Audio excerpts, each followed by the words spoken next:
You're listening to Keith Engle, the host of TGI Sports Talk on the National Streaming Sports Roku channel. Football season is here, and SeatGeek is my go-to for buying tickets. Now, with SeatGeek, every single ticket is backed with their buyer guarantee. We've all had plans change, and when you can't make it to the big game, SeatGeek has you covered. They're the only ticketer that allows you to return your tickets ahead of the event for credit with SeatGeek swaps. So when things come up, I know that my tickets won't go to waste. So what are you waiting for? Download the SeatGeek app to maximize your possibilities and shop live events with confidence. Good evening, everybody. Keith Engle here for TGI Sports Talk's College Sports Huddle. We wrap up basketball tonight as we got a new national championship. The Florida Gators return to the top of the heap. Congratulations to them. And on the women's side, the UConn women win. Sorry, we're a couple minutes late. I think we're a couple minutes late. Just me, just a minute late. We're out and take care of some personal business, so we couldn't get on with the gang at National Streaming Sports professional sports show tonight. Sorry, I know Sonia was still filling in for Mac and missed seeing those guys over there, but we're here live for our show for as long as we need to go tonight. Again, congratulations to the Florida Gators and the UConn Florida Gators men and the UConn women. Gino Auriemma returns to the top of the heap for the first time in, gosh, I want to say like 8 years. Quite a gap for him. And the Florida men win for the first time in early 2000s. I guess I want to say 2005, 2006. They repeated. We'll take a look at that final game. Get your comments. We'll look at the final rankings. Of course, Utah and UConn will be on top of those. We'll look at some of the coaching changes, I should say. What else? We'll look at next year's favorites, a really way too early peek at next year's favorites a little bit. We'll talk about that. We can talk some NFL draft, college. It's stuck college related, right? And we got to talk about something here these next few weeks. We'll talk some college draft. Frank Reich taking over at Stanford after their late coaching change. We'll talk a little bit about the House ruling that's been postponed, but will come down. TJ Finley's troubles at Tulane. We can talk about lots of things. Tonight, we'll talk about what you want. And also, by the way, congratulations, and I'll send this out a couple of times. Good evening, I want to say to Dave Guyette out in Amsterdam, New York, big Syracuse fan. We'll see if they can make a comeback. They had a good season in football last year, not a good season in basketball. We'll be talking about their football team coming up. They just signed a new home-and-home series with Toledo in the last week or so. They did have the NCAA shoot down their desire to have a spring quasi-spring game, an exhibition, similar to what the NFL does, get together for scrimmages and then kind of an exhibition game to follow it. The NFL does that in their preseason a lot, but the NCAA shot that down. We'll look at maybe the future of those types of things, the future of spring games in general. Hello, JB. How are you? I don't know about hardest working, but we're behind the mic. Thanks for popping in today, JB. A great friend of this show. I appreciate you popping in and participating. Rick Sherlock, runner-up. Congratulations to Rick. Rick last year won our NCAA pool. Last year, Rick won both the men's and the women's brackets. And we had a repeat of that this year, only it wasn't Rick. Rick finished second in both. And Scott Kobe, congratulations to the great Scott Kobe, who won both the men's and women's bracket challenges here on TGI Sports Talk. Congratulations to Scott. Rick, another great showing by you, but Scott just held on. Rick, if you had just taken UConn, actually, I don't think you could have beaten Scott because he had UConn as well. I don't think you could have gone ahead of him. But you did stay in the hunt by taking Florida, for sure. So anyway, runner-up is nothing to sneeze at, I guess, especially when you consider yours truly finished 7th in both of those pools out of not that many. So anyway, congratulations to Coach Golden, 39 years old, wins his first national championship at Florida. Great job by his team. Walter Clayton Jr. struggled through most of this game, played well late, came through with some clutch free throws and a couple of clutch shots. It's funny, the Houston defense is what's bailed them out all year, bailed them out against Duke in those closing minutes. They played great defense, and it was Florida's last defensive stand that took away Houston's last opportunity to win this game. Surprisingly, they were going for 3 to win this game and not 2. They had the ball back with about 13.7 seconds, if I remember right, and did not get a shot off. Some great defense. The Houston player, whose name's escaping now, went up for a shot and had lost it midway up. Could not touch it when he came back down, or he would have traveled. And no other Cougar could come up with it. I know Danny Fuller. I don't think Danny's with us yet. Maybe he'll be with us. Danny, if you're here, please say hi.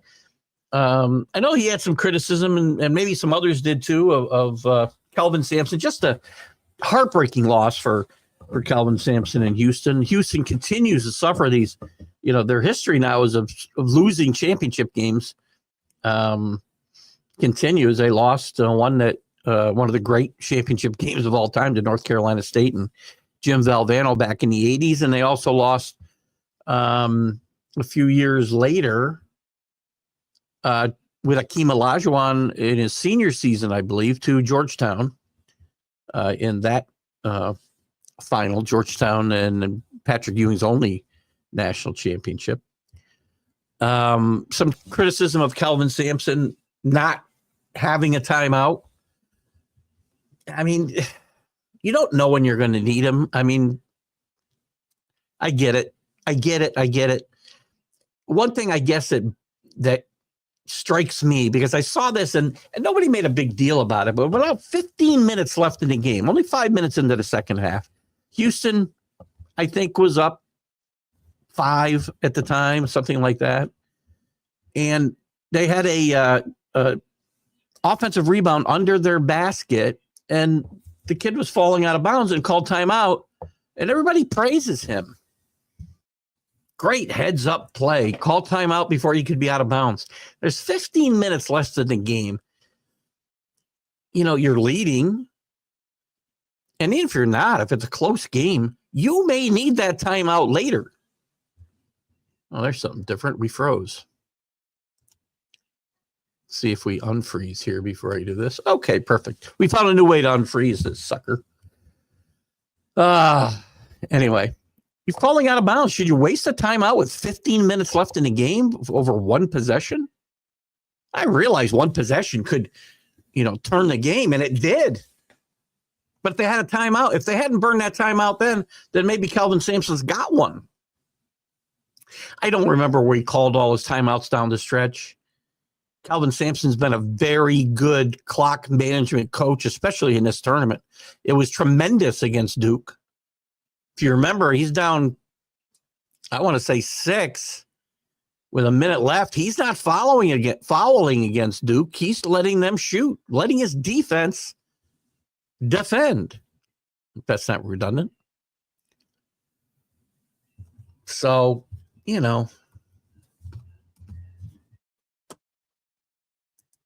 I thought it was a great basketball game. I wish Danny was here because I want to get Danny's expanded thoughts on this other than what he just posted in our group chat. And if any of you guys want to join the TGI Sports group chat, all you need to do is let me know. Send me a personal message and I'll get you in that chat.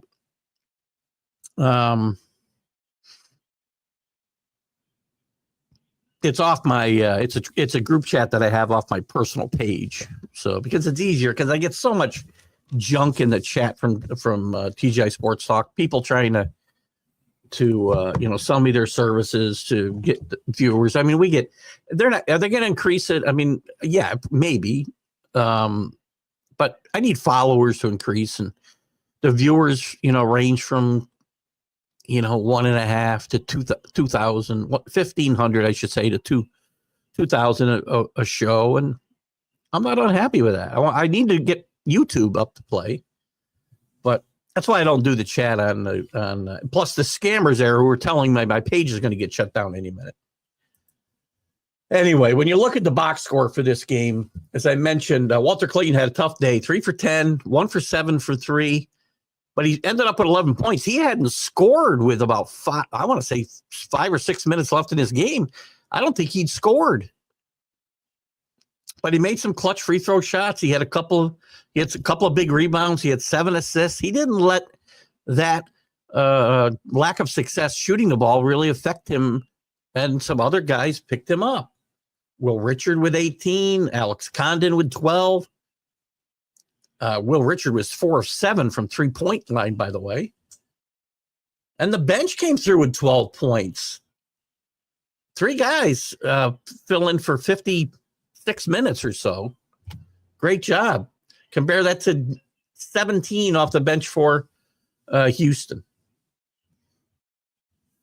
Their offensive star, LJ Cryer, by the way, 6 of 18. Not a great day for him either. 4 of 11, 19 points. That's a lot of shots to put up to get 19 points, right? So, and if I didn't say hello to you, Rick, hello. I know I was giving you some kudos there. They were led by Kreider. They did not shoot the ball well at all. 24 for 69. They shot 34%. Florida just a bit better at 39.6. So not a great offensive game. When I say a great game, I felt like it was a bit of a chess match here. Good defensive play on both ends. Maybe you want to look at it as bad offensive play. You can do that. I thought it was an exceptional. The Final Four semifinal games were better than this, but I thought the 3 games were pretty good. I thought we had good defense here. I mean, I don't need to see 198 the way Alabama plays. I don't need to see that. I'm okay with 65, 63. I'd rather see, if you're going to throw up 24 3-pointers, I'd rather see you make more than 6. But I see we got a nice viewership right now. If you guys are there, please comment. Don't know where you're coming in from. Can I see? Let's see where we got people watching from. We got a pretty good crew on X. Looks like all our viewers right now are on X. That's very interesting. That never happens. Let me check our feed on Facebook while we're talking here. I can't all be from X because there's no way Rick's watching on X. And we're live on YouTube. I'm sorry, we're live on where are we? Facebook. Oh, God. So that's kind of weird that I'm not seeing my viewers where they normally are. This is why I can't really trust this, right? I bet you there's a lot more people watching than we think. I'll see up here 12, 15. But then I'll sign off and there will have been, 70 or 80 live views before we share the show. Sometimes 100, 150, 200.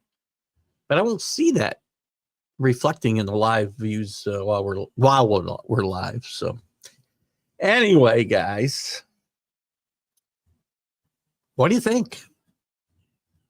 Were you happy with this result? Was this game boring to you because of the defense, or I guess lack of offense? However you want to look at it.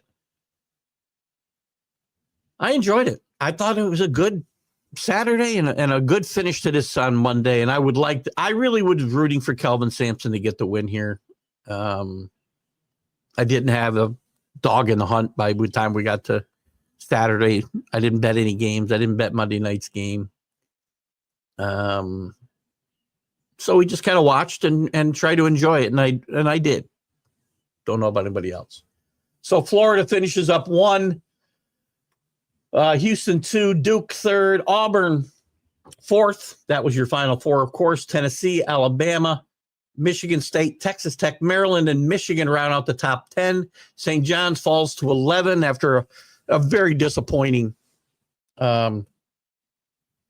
tournament for them. I would say disappointing for the Big East all around. Kentucky finishes 12, BYU 13, Purdue, Arizona round out the top 15. Wisconsin, Iowa State, Ole Miss, Texas A&M, Arkansas, Louisville, Clemson, Gonzaga, St. Mary's, and Memphis round out the top 25. And the West Coast Conference gets 2 people in the top 25, with Gonzaga sneaking back in after falling out for much of the last 2 months. ACC disappointment outside of Duke. Big East a disappointment. I would say the SEC had a really good success. I still don't think they ought to be getting 14 teams in the tournament, but I think, all in all, good for them. Cooper Flagg wins the Wooden Award over Janai, however you want to say his name, from Auburn. Listen, and also a lot of talk. Cooper Flagg had a fine game in the semifinal. And now, of course, we get the ultimate, and it started right away Saturday. Does Cooper Flagg have the clutch gene? Dude, he missed one shot. He had really good defense playing against him. And because he didn't make that 10-footer, he's getting ripped. Stop. We missed the SEC. I pray to God John DeLon's okay. I'm a little surprised. Maybe he just got tired of debating with me. I don't know, because I was kind of hard on him. I enjoyed the back and forth with John. John DeLon is the SEC elite guy who is always talking about SEC football and basketball. He's an LSU fan, by the way, as James Martin is from National Streaming Sports. And again, we're sorry we missed that show tonight. We had to take care of a little bit of personal business that I had to come rushing back to get to this show. But we made it. And I do miss him. So I hope he's okay. He came in from YouTube, so I've looked for him on Facebook so I can reach out to him. If he's mad at me, that's fine. I just hope he's okay. It seems strange that he dropped off the face of the earth that way, though, but that happens in this domain, if you will. But John was always funny because he talked about the football tournament expanding to 12 teams, and it was just going to be a participation trophy tournament. That's BS. By the way, if they adopt the formula that I want, that has, Basement Bob wanting to sue me, then we wouldn't have a championship. We don't have all champions in there. Hello, CA. How are you? Houston fan, CA, did you root for Houston? I know that's your neck of the woods. You had a lot of Texas teams playing well in the tournament. A&M played okay. Lost their coach now to Maryland. Texas Tech played very well, I thought. Obviously, Houston gets to the final. All in all, Texas played pretty well. Had a bunch of teams in the tournament. They also had Baylor in the tournament. I think I'm missing somebody, but were you rooting for Houston? CA, I don't know that I've heard you speak out about the Cougars too much. I know you're in baseball. We talk about the Astros and the Rangers. So I'm curious about that. And congratulations, too, as I said, to Geno Smith. It's funny. The women drop right off the top on ESPN. They drop right off they go to other sports now that it's all over. I don't even know if I can find them. NCAA women. Congratulations to UConn. They rout the defending champions by what? What was the score? I want to say 40 points. No, not that much. 23 points. That's still a pretty good route. 82-59. We talked on Saturday, or Sunday, a lot about how you were going to beat UConn, and I was going to make sure that Paige Buchers didn't beat me. Well, she was 5 of 14, 0 for 2 for 3, 17 points, 6 rebounds. She wasn't awful. But Ozzie Fudd, Elmer's great granddaughter scored 24 points, 9 for 17 shooting, not much from three, but she scored 24, and so did Sarah Strong. So UConn just proved to be deeper. Their bench contributed 13 points as well, and he played. Well, he probably played some girls that may not. Can I say that? Is it okay to say girls? He probably played some girls that he might not have played. Nobody scores in double figures of the starters for South Carolina. Joyce Edwards and Tessa Johnson led with 10 off the bench. Just a bad night. 34% shooting for South Carolina, 48% for UConn. It's always, and again, I said it about the men, and it's always interesting. It's a fine line between poor shooting, poor offensive mechanics or whatever, fundamentals, and good defense. Probably a little bit of both on the men's side, I'm going to say. I thought both teams played really good defense, which contributed to Clayton's struggles and Cryer's struggles. Many family and friends are Cougar fans for CA. Congratulations to both of these teams. So UConn finishes with a championship, I believe, again, Gino Oriema's first since 2015, I believe is the number. If I'm wrong, I apologize. Somebody can straighten me out there. Gezi Price won today. Looking forward to Jets at Stars tomorrow, of course, and the Masters. Yes, and we talking about other stuff. We will get into the Masters this weekend on the Sunday Stream of Consciousness. We're going to do it here today, obviously, on the football huddle or the college sports huddle. We're going to get into more football. We can talk through today about what we're going to do, and we may only go till 8:00 for a few weeks. We'll take a hiatus at some point. We'll talk some college baseball. We certainly have the draft to talk about. That's college related, so we'll stick and we'll talk more draft tonight. You know, his Shadur Sanders falling way down the draft boards. I think he is, man. If he doesn't go, I think he's going to the Steelers at 18 or 19, wherever they are. Just my gut tells me that the Giants aren't going to do it. The Giants are going to probably take Travis Hunter in front of the Patriots. I don't think the Saints are going to take a quarterback I think they're at 9. Don't think they're going to do that. Timeout.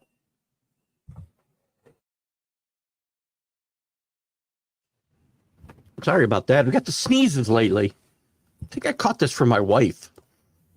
Not caught anything. She just sneezes a lot. 3 at a time she sneezes all the time. If only 2 come, you got to give her time and the third one will come out.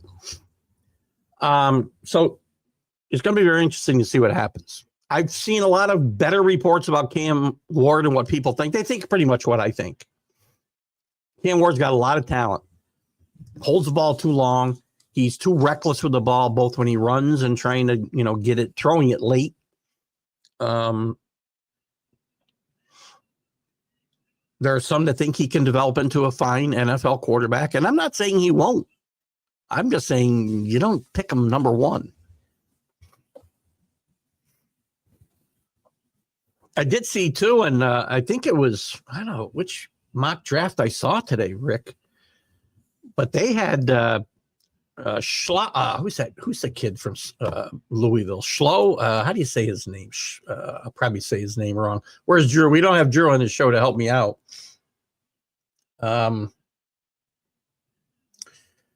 Where is my? I must have closed down my PFF board. Hate it when I do that. Hang out with me for 1 second. I don't know how to say this kid's name. I got to see it. Maybe I can do it if I see his name. This is a kid who's been rocketing up draft boards. He's also like 26 years old, I want to say. I think he's a 7-year senior. We'll check his age here in a second. So right now, PFF, this is what, and again, this isn't where they'll be drafted, right? That's something totally different. This is just where PFF, and I found their rankings, again, it won't match up with the draft, but that's not what we're doing here. We're just ranking the players as far as where they rank with all the players in the draft. And this is not a talent-rich draft. I think it's an interesting draft, but it's not talent-rich. So PFF has Cam Ward 20. Shedeur Sanders has fallen to 45. Highest I've seen him was 17. Jalen Milroe is 101. 113 is Will Howard. I've seen him now in a lot of mock drafts in the 6th round. And the guy I want to tell you about is Tyler Shug, I think. Shug? Shove? Not sure how you say his name. Played very well at Louisville. He's 25. He'll be 26 when the season starts. Some people in the past have worried about age. We know what happened with Wenke from Florida State. And who's the other guy? Whedon,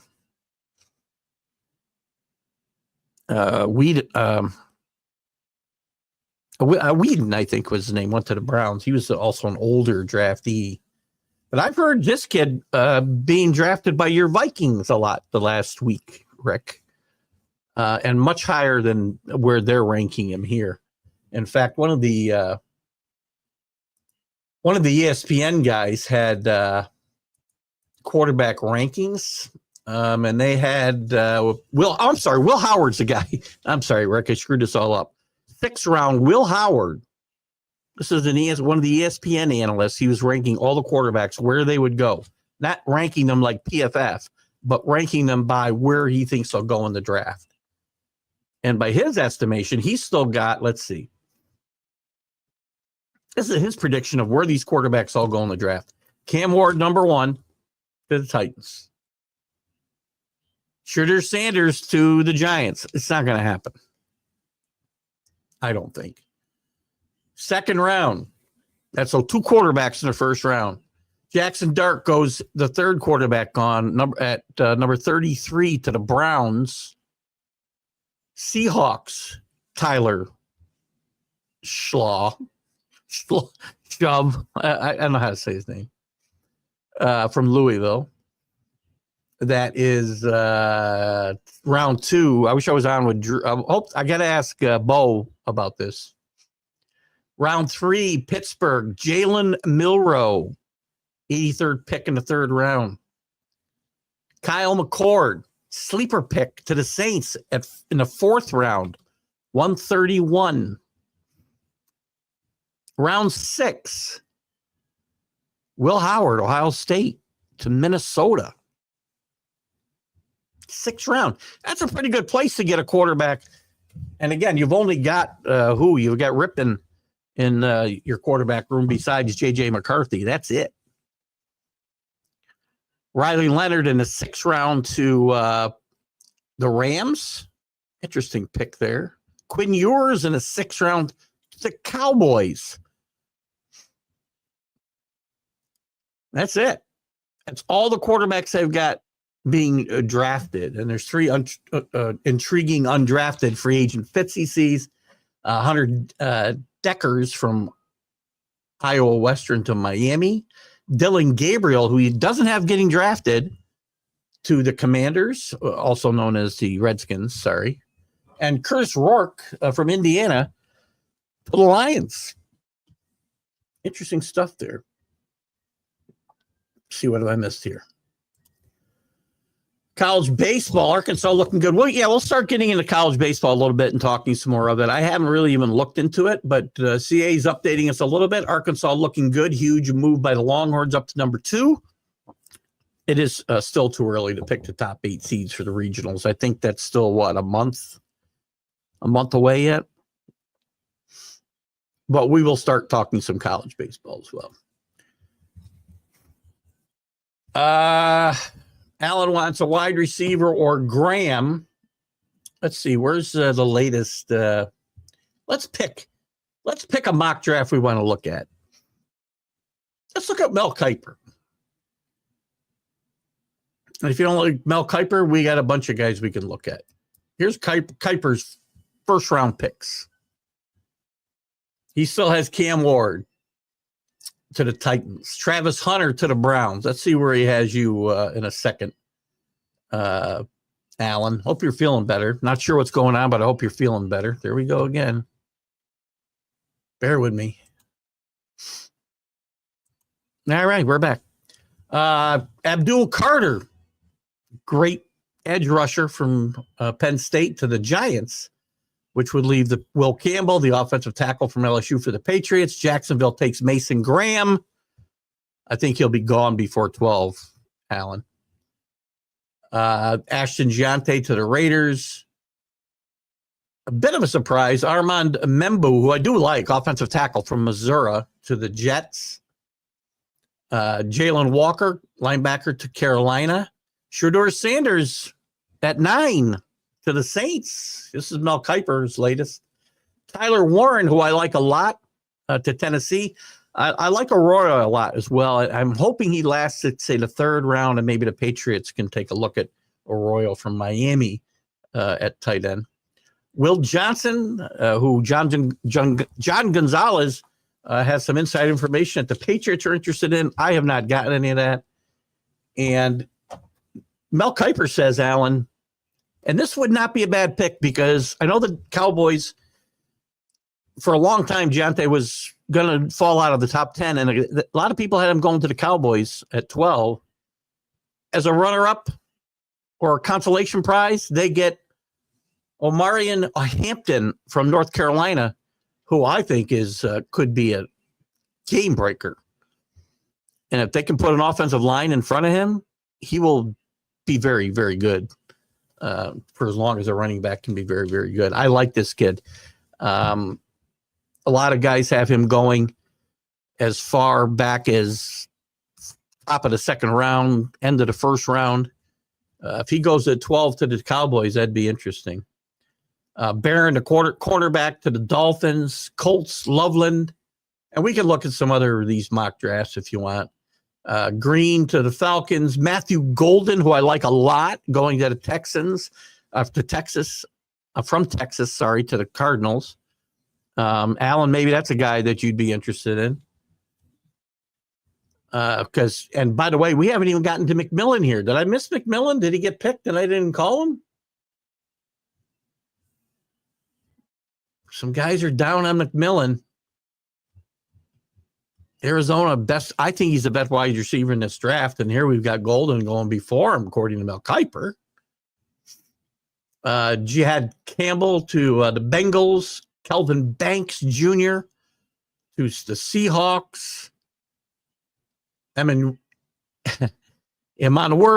the safety from South Carolina, to the Buccaneers. Boy, McMillan, a wide receiver, falls all the way to the Broncos. That would be a win for the Broncos. If they get him at number 20, that'd be amazing. 21 to Steelers. They say Derek Harmon. I think Shedeur Sanders falls all the way to 21 in the Pittsburgh Steelers. Very interesting. He just met with the Steelers yesterday. He had no reason to meet with them because his campus had no reason to think he was falling this far in the draft. Zabel, a guard center, to the Chargers. Mikhail Williams to the Packers out of Georgia, Rick's team. The Vikings with Donovan Jackson, a guard out of Ohio State, to the Vikings in round 1. Josh Connerly, offensive tackle, to Oregon. Jackson Dart to the Rams at 26. Malachi Starks from Georgia to the Ravens. That's going to be a nice grab at 27 for the Ravens, I think. And I can't say this kid's name. The kid from Alabama, the outside linebacker, a lot of people talking about him. Donovan Izurakua, not even close, outside linebacker from Boston College.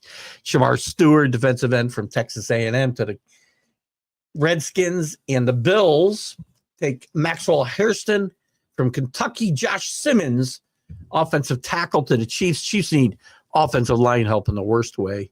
And the Eagles picking last, James Pierce, outside linebacker from Tennessee. What do you think, Alan? If the kid from North Carolina is there, do you want him? I think you need a running back. You're not getting Graham, I don't think, at 12. And I think, although these teams don't want to pay running backs, which is why Giante could still fall out of the top 10.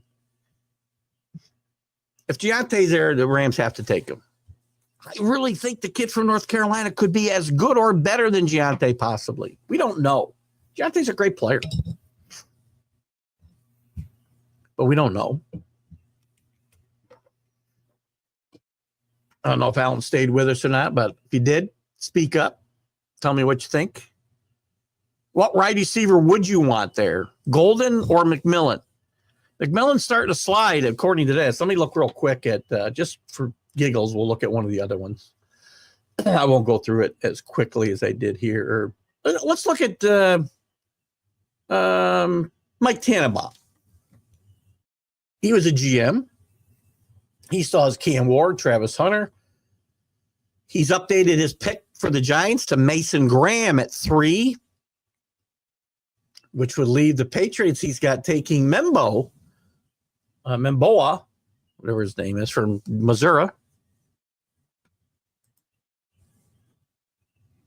Carter to the Jaguars. That's a steal at 5. Giante still to the Raiders.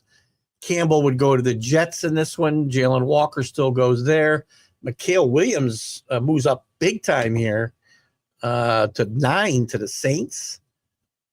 He's got a trade where the Steelers take advantage of a sliding quarterback, move up to number 9. So they get how'd they do this? They get number 10. Oh, I see. This is the trade. So they're moving up to 10, excuse me. Bears get a 5th rounder and number 21, a 3rd rounder, a 4th rounder. Wow, that's a big trade, man. They do all of that to get Shedeur Sanders at 10. That would be suicide for the Steelers in my mind.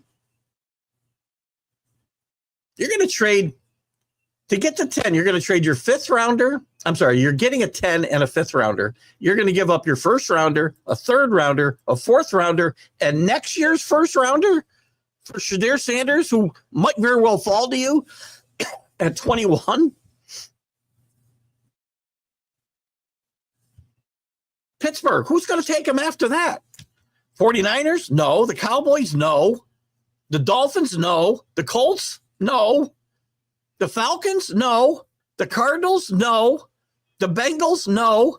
The Seahawks? No. Tampa Bay? Very unlikely. Denver? No. You're going to trade from 21, where if he gets past the Saints at 9, he's going to fall to 21 anyway. Mike Tannenbaum must be hanging out with Aaron Rodgers in a cave eating mushrooms somewhere.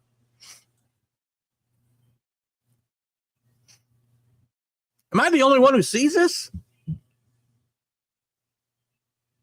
I'm not wrong, right? If he gets by the Saints, he's going to 21. The Steelers can get him at 21.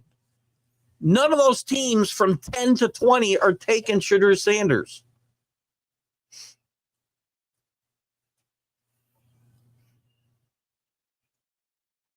In fact, they might better trade back to 26 because nobody from 22 to 25 is taking him either. Right? Chargers aren't taking him. The Packers aren't taking him. The Vikings aren't taking him. The Texans aren't taking him. The Rams might.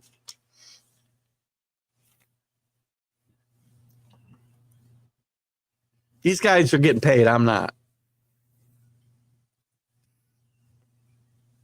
I'm going to be ranting about this until draft day. When is draft? When is the draft? I don't know what's going on with draft night. With Mac being laid up, not sure what the draft show status will look like. But we'll keep you guys updated on that. When is it? April 24th at 8 p.m. I don't know. I must be nuts. Mike Tannenbaum's got to be doing some drugs. No? Am I being too hard on Mike? Oh, my God. Now I got to look at another one. You guys can speak up here. Don't leave me hanging here. Who else is picking here? Let me see. Who else we got? Mel Kiper, Matt Miller, Jordan Reed, Field Yates. Let's look at Matt Miller's picks. Matt Miller's first round. We'll go through this quickly. Everybody's got Cam Ward. He's got Browns taking Carter. Giants taking Sanders still, which would be, listen, if the Giants take Shedeur Sanders, nobody will be happier than me because then the Patriots end up with Travis Hunter. Thank you very much. Graham to the Jaguars, McMillan to the Raiders, so he likes them a whole lot better than the last two guys did. Jets getting Membo from Missouri. Walker still goes to the Panthers. Barron, cornerback to the Saints. Giante to the Bears. He's got them going to 10. That'd be a great pickup for the Bears. Will Johnson to the 49ers. Tyler Warren, Allen, to your Cowboys. Will Campbell goes all the way down to 13. Loveland, Green, Golden to the Seahawks. Luther Burden. I'm a little surprised. This is the only time I've seen him picked in the first round. He's kind of small, but he's fast.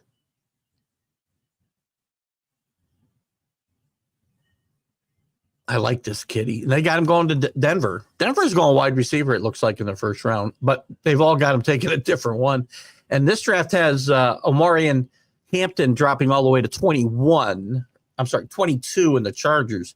That'd be a nice pick for them. Maxwell Hairston to a cornerback from Kentucky in this draft to your Minnesota Vikings. I didn't see who Tannenbaum picked for you, Rick. Where is it? That's from March 25th, by the way, Tannenbaum's, but he's updated that. He's crazy, man. As soon as you got your Vikings taking, Rick. Oh, Barron, the cornerback from Texas. He's been up and down this board, too. A lot of places. Been listening, but also listening to the wife. Well, listen, we know where the priorities are there, by the way. Listen to your wife. I saw a very funny joke about listening to your wife. It's a biblical verse, and I won't remember it, so I'll butcher it. It was a very funny video. One of these people post on Facebook. Guy talking to his wife about how men, if a man and a wife die at the same time, the man always gets to heaven for like a minute before his wife. And she says, "How do you know that?" He goes, "Right here in the Bible." And there's a verse that speaks somehow. And when man reached heaven, there was silence for 1 minute. I know I've got it wrong, but you get the gist. I hope my wife isn't listening. Who's got a quarterback for the Steelers? Yeah, I don't think it'll happen before the draft, but I think Kirk Cousins is going to be traded. Could be to the Steelers. Aaron Rodgers is still out there. I think they'd be better off passing. If I'm the Steelers, I trade whatever, fifth round pick, whatever, 6th round pick. Shouldn't take much to get Kirk Cousins because you got to take his contract. And then I don't pick again. If I like Shedeur Sanders, I wait for him at 21. I'm not trading up like unless I think if I love him, I got to get ahead of the Saints because the Saints could take him. You're not trading all the way up to 5 or 4 or 3. But if you don't move up to 10 because nobody from 10 to 20 is going to take them. We got to look into this freezing problem. I'll tell you, it's really starting to annoy me. So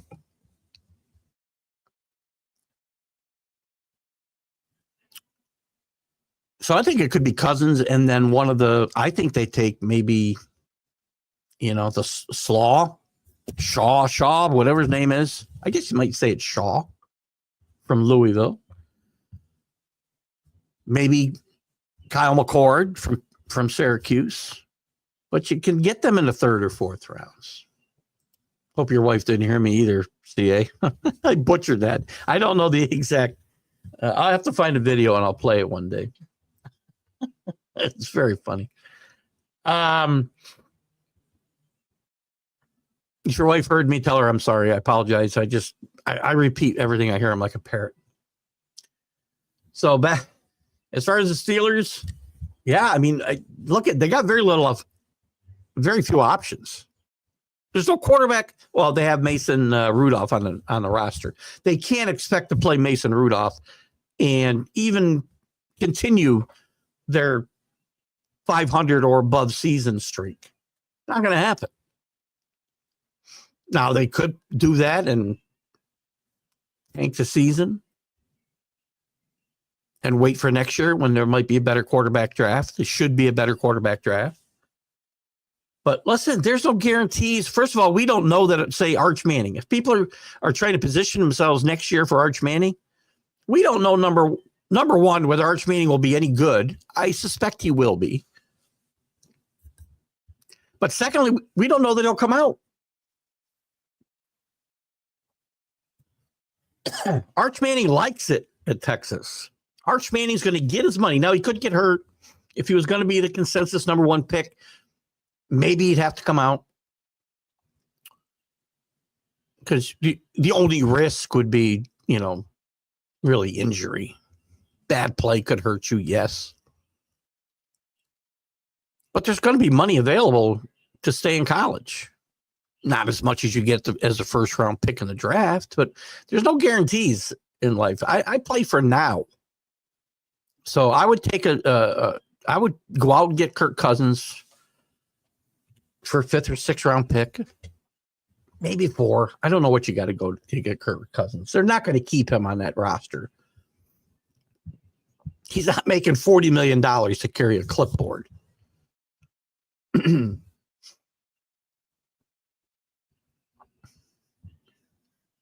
And personally, I think the Falcons have kind of screwed Kirk Cousins over. I'll go back to last year. I'm okay with them taking Michael Penix, but not after you've signed Kirk Cousins to this long-term contract and tied up $80 million guaranteed, and then not give him any help in the draft. That was foolish. And then, on top of that, he played hurt, played badly. Michael Penix comes in. That's fine. I get it. But then in the offseason, you don't do anything until all the other positions or all the other quarterback situations are filled except one.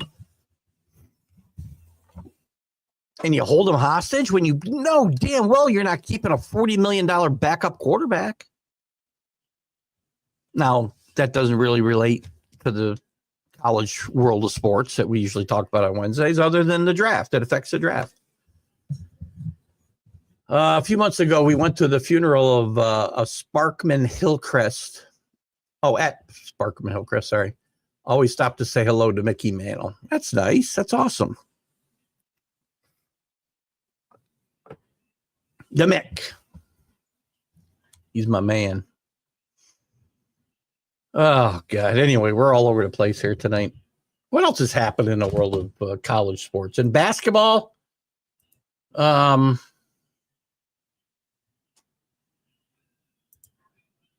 a lot. We've talked about most of the coaching moves, right? We talked about Willard going from Maryland to Villanova, then A&M's Buzz Williams going to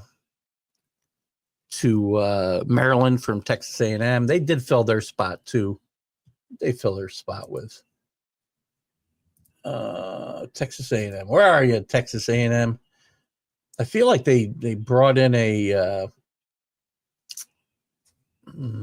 Texas coach. Bear with me. There's too many teams. Man, there's a lot of teams in college basketball these days. You got too many Texas A&Ms. They hired Bucky McMillan. Where'd Bucky come from? Bucky had been coaching. I heard this the other day, and I can't remember where it was. He'd been coaching at Sanford. Sorry. Yes, Sanford for the last 5 years and done a decent job there. He's got an overall record of 99-52.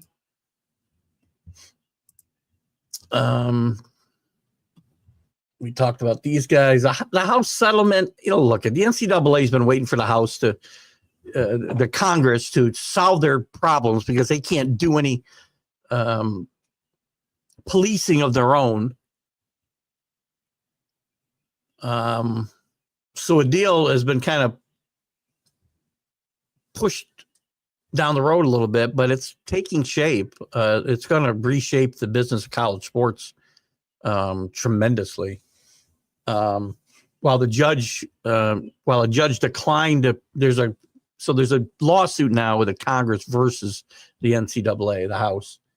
But they declined to provide final approval of a deal between the NCAA and the plaintiffs' attorneys. Actually, this is a different story that I've been looking at.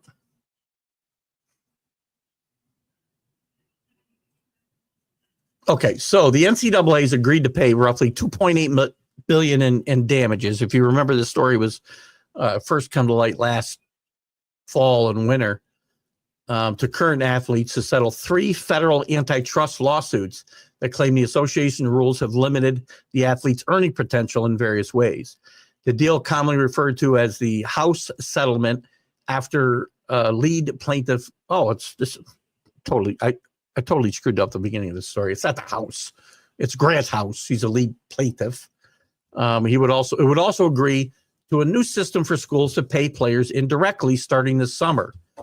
So in exchange, the NCAA would be allowed to limit how much each school can spend. So put a salary cap in place, if you will, can spend on its athletes each year.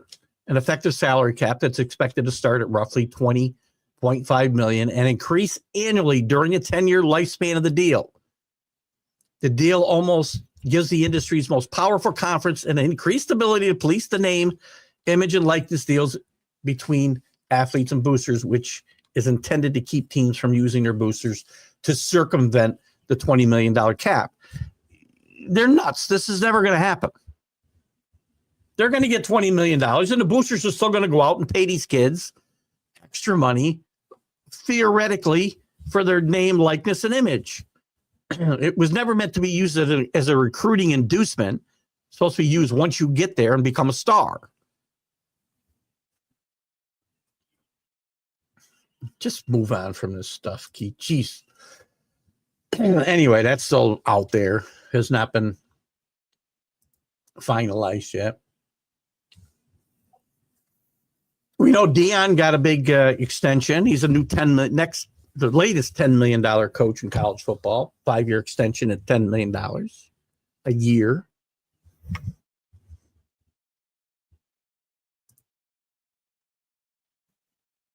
The Athletic talks about who's the most popular college football team. Games with 4. So this is one of the measurements they used was games with 4+ million viewers from 21 to 24. At the top with 37 such games, Alabama. Followed very closely by Rick's Georgia Bulldogs at 36, Ohio State with 34, Michigan 31, Texas 19, Penn State, Tennessee also had 19, Notre Dame 15, Oregon 14, Florida State, Colorado. Really? Colorado, Florida, and Texas A&M all with 13. So to eliminate the numbers being skewed by extra postseason games, they also tracked how many times a team played in a game that ranked among the 20 most watched regular season games over the past 4 years. When you do it this way, Alabama's still at the top with 22. Ohio State jumps ahead of Georgia. Michigan's still 4th. Penn State, Texas, Tennessee, LSU moves into the rankings. Notre Dame's still in the middle. Florida State, Auburn, Oregon, Oklahoma, Texas A&M all have 5. If you do it by Google searches, Alabama, Ohio State, Georgia, Michigan, Notre Dame, LSU, Florida, Texas, Auburn. Really? Auburn's one of the most popular college football programs? Why are people searching Auburn in Google? Social media followers. This is a great way to do this, isn't it? Still Alabama. By any measurement, it's Alabama. LSU moves into second, though. Michigan, Ohio State, Georgia, Tennessee. By the way, Alabama's got 4.2 million, almost a million more than LSU. Georgia only 2.9. Maybe the kids are going to school and not freaking getting on social media. I don't know. Tennessee, Texas, Clemson, Notre Dame, and Oklahoma. Attendance.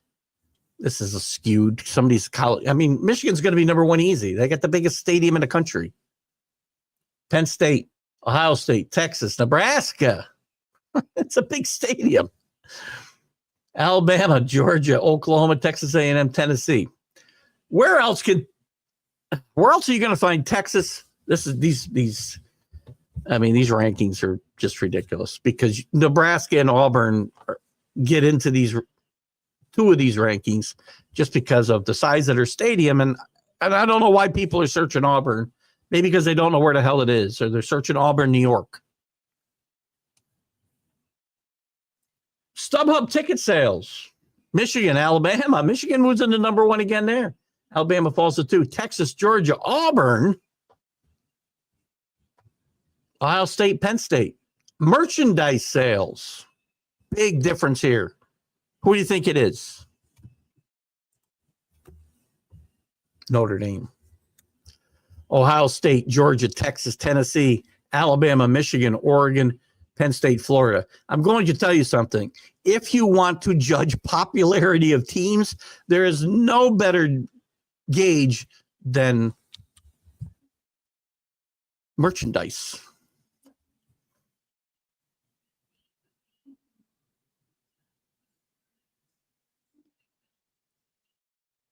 Football revenue, we can't do by that. Jeez, is that popularity? Because there's TV in there. There's a lot of things in there. We're never going to look at that. That's stupid.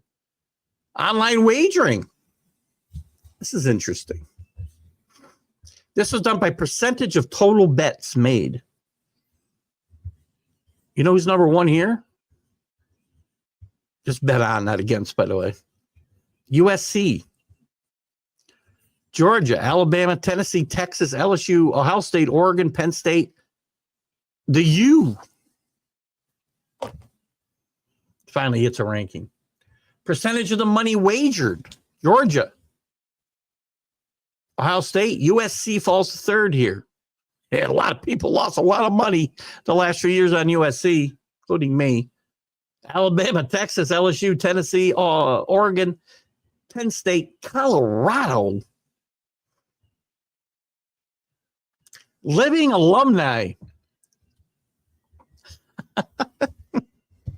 Keep your people alive. You'll be ranked the number 1. Indiana, most popular school by living alumni. I don't see any. Rutgers is in this. Purdue's in this. Illinois is in this. So that's a stupid way to do this. So teams had to place in multiple categories to be included as to eliminate outliers, which left us focused on 12 schools to separate themselves from the pack. So when they put all these together, they gave them a ranking. I guess over here. Number 1 is Michigan, Ohio State, Alabama. You see some of these. I get it. But it's skewed because of the stadium sales, the revenue. That skews this too much for me. So it ends up being the most popular college football teams. This has been the biggest waste of time I've ever done on this show. Oh, boy. What else is going on in college football? Oh, my God. There's going to be something besides this. Keith, how'd you get on this topic? This is how I go askew. We lost about 20 viewers during that We already looked at the top coaches. What's the future of college spring games? A lot of these teams are eliminating the spring game because of, I guess, a bunch. Concerns about players being coached. They don't want to. The spring games are played before the spring portal. They want players to be poached. So Nebraska's not doing it. Texas and USC recently canceled their spring games for different reasons that sparked discussion about the value of spring games in general. Do players really get poached? It depends. Rule said that after Nebraska's spring game last year, some of his players were tampered with by other programs. This is why he canceled it. What other factors are spurring changes in spring practice or spring games? Scarsazian said they will not host a spring game this year. He mentioned nothing about tampering. Instead, he highlighted the wear and tear on his players after a 16-game season and a 16-game season upcoming. But Colorado is doing away with the spring game. They want to play one with Syracuse. It'll be just a way to make more money. Again, these games are always well attended. I don't know if they're free or how most of these programs handle this. I'm sure they charge a fee because you pay for everything in this world, especially in the world of college sports or in the world of sports in general. I don't.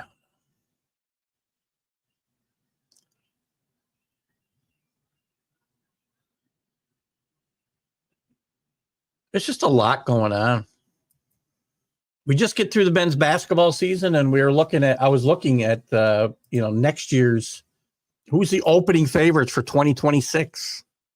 And I think I'll go through this and we'll probably get done because we don't have a lot of comments tonight. It's the way it's going to be too. And it's not, listen, no fault to you guys. It's just not as much interest in college sports once we get through the basketball tournament, right? It's kind of a dead time. We got baseball, and we'll talk some baseball the next couple of weeks. We'll keep an eye on football, and we'll come on through the draft, and we'll take a month or 6 weeks or whatever we might do off. Just a little sabbatical to rest and rejuvenate for the upcoming football season. But to look ahead to next college basketball season, because we're not going to talk much about college basketball until we get to January next year now. Where are they? There's nothing here. Houston. So, and this is by betting odds, by the way. So Houston still has never won a national championship game, by the way. And it will be a consolation to their fans, but they're the early favorite to win it next year at plus 900. Just a tick behind is Duke at plus 1,000. They're going to go any further than that? Yeah. UConn's third at plus 1,400. They trust Dan Hurley's ability to recruit both out of high school and in the transfer portal. With the transfer portal still open and still many draft prospects still yet to declare. There'll be a lot of movement. So for now, Louisville plus 1,700, Auburn plus 1,800, Purdue plus 1,900 make up the next three. That order will certainly change depending on whatever changes we have.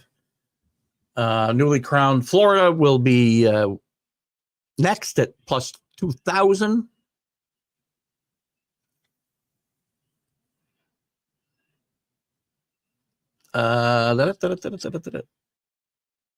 So they're joined at 2,000 plus 2,000 by BYU, Kentucky, Arkansas, Kansas, and Alabama. Interesting. BYU does feel a little out of place there, doesn't it? So that's kind of interesting. In any event, this is the state of college basketball in college football today. I want to give again congratulations to Scott Colby for winning both the men's and women's TGI Sports Talk bracket challenges. Congratulations, second year in a row.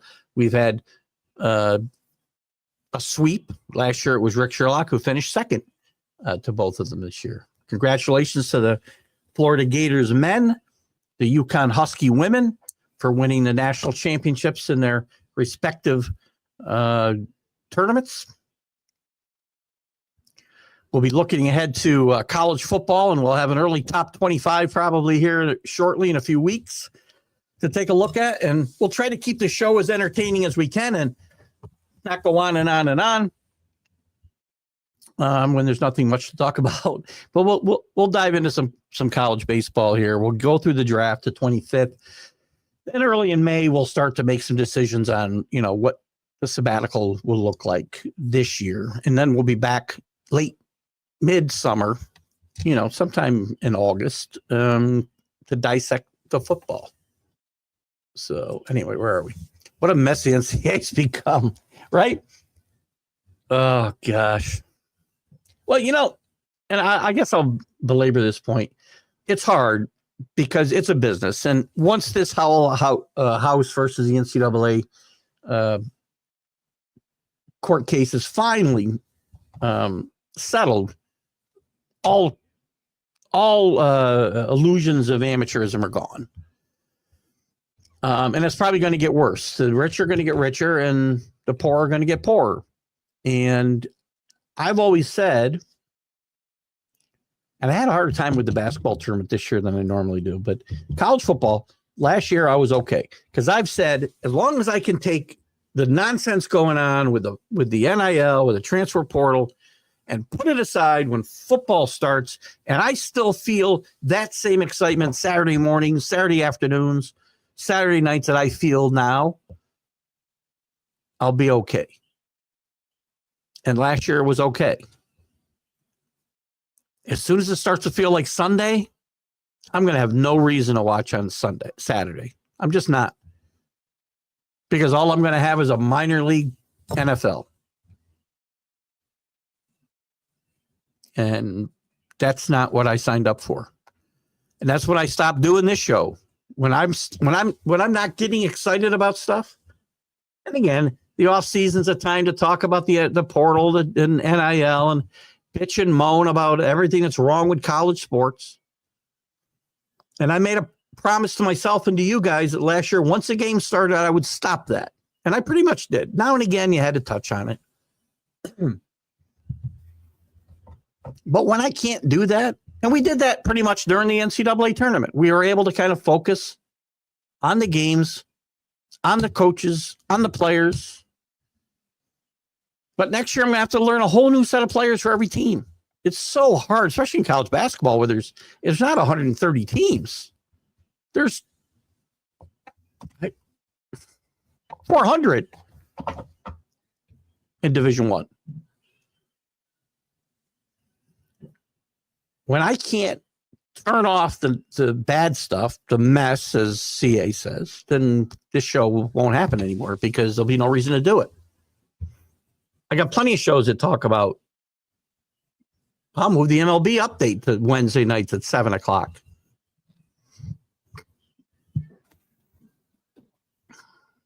So anyway, not to be a Debbie Downer as we end this week's show, but again, as long as I can continue to just bitch and moan about stuff in the offseason and concentrate on the excitement of the Saturdays for football and the tournament for basketball, let's say, this show will continue. And my college sports fanaticism will continue.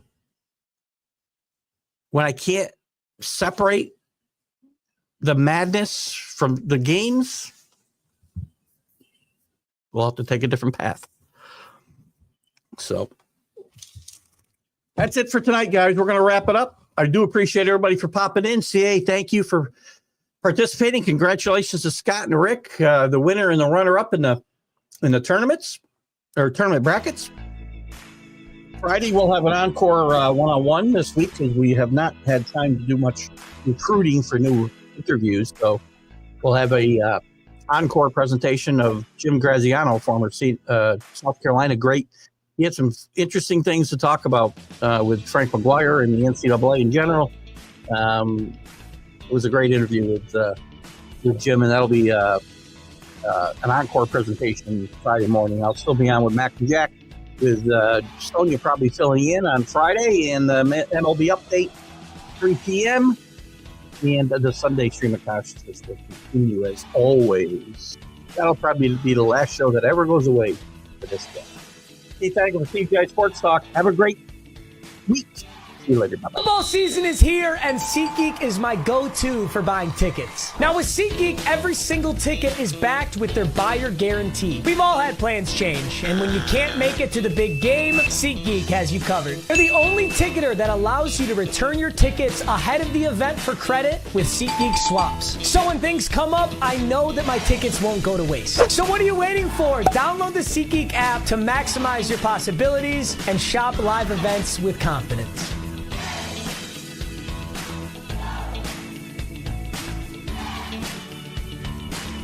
You're listening to Keith Engle, the host of TGI Sports Talk on the National Streaming Sports Roku channel.